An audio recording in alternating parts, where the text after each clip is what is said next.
আমি চিকেনের জন্য পেঁয়াজ কেটে নিচ্ছি।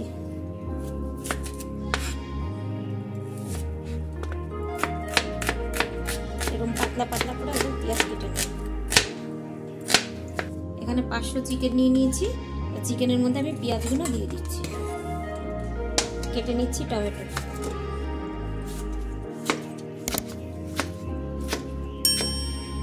টমেটো এরকম পাতলা পাতলা করে কেটে নেব।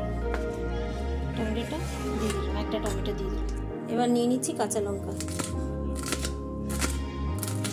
5টা কাঁচা লঙ্কা এবার দিয়ে দিচ্ছি। একটা আলু,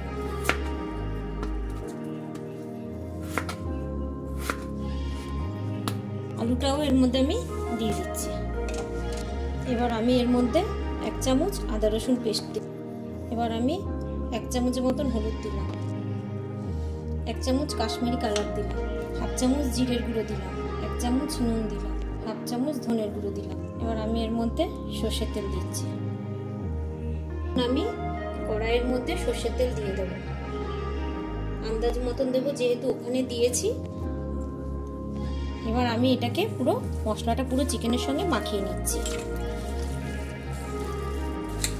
আপনারা এবার এই প্রসেসে করে দেখবেন,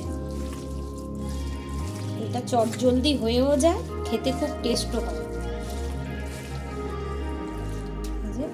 একদম পুরো ভালো করে মাখা হয়ে গেছে, মশলা পুরো মাখানো হয়ে গেছে। এবার তেল গরম হয়ে গেছে। এবার আমি এর মধ্যে গোটা গরম মশলা দিয়ে দিচ্ছি। এবার এর মধ্যে দিয়ে দিচ্ছি তেজপাতা, একটু আন্দাজ মতন সাদা জিরে দিয়ে দিচ্ছি।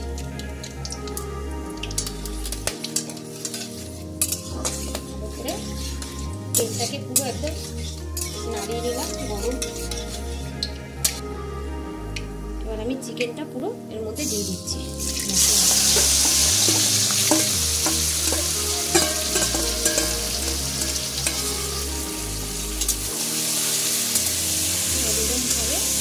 কষিয়ে নেবো ভালো করে।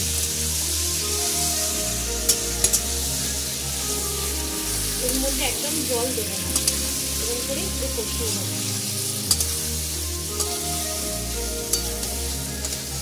এবার আমি 3 থেকে 4 মিনিট ঢাকা দিয়ে দেবো। গ্যাসের ফ্লেমটা কমাবো না, গ্যাসের ফ্লেমটা বাড়ানোই থাকবে, না হলে জল বেরোবে। 3 থেকে 4 মিনিট হয়ে গেছে। চিকেন থেকে এই যে জল বেরোচ্ছে, দেখুন আমার গ্যাসের ফ্লেমটা কিন্তু বাড়ানোই আছে।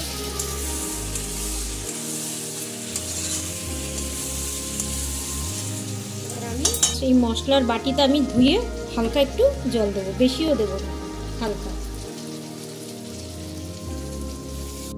এবার আমি 3 থেকে 4 মিনিট আবার ঢাকা দিয়ে দেবো।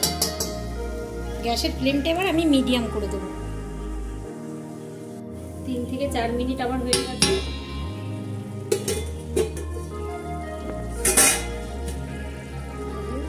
এবার গ্যাসের ফ্লেমটা বাড়িয়ে দিলাম। পুরো চিকেনের ঝোলটা টেনে এসছে একদম।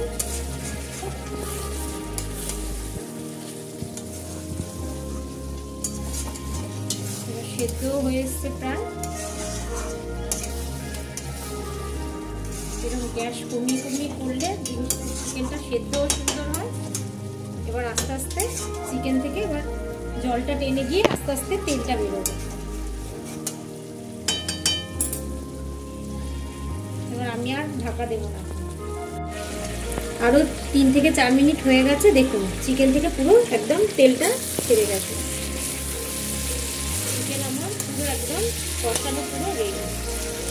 চিকেনে জলও দিতে হলো না, কি সুন্দর ঝটপট করে চটপট চিকেন হয়ে গেল রান্না। আপনারা এরকম চটপট করে চিকেন গরম গরম রান্না করে নেবেন। আর ওর সঙ্গে একদম পরোটা, গরম গরম পরোটা দিয়ে চিকেন কষা, দারুণ লাগবে খেতে। তো আমি এবার সার্ভ করে দেবো।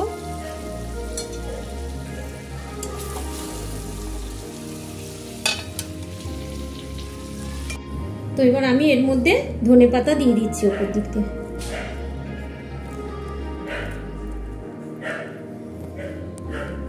তো আপনারা দেখলেন বন্ধুরা আমি চটপট করে কিরকম চিকেন কষা তৈরি করলাম।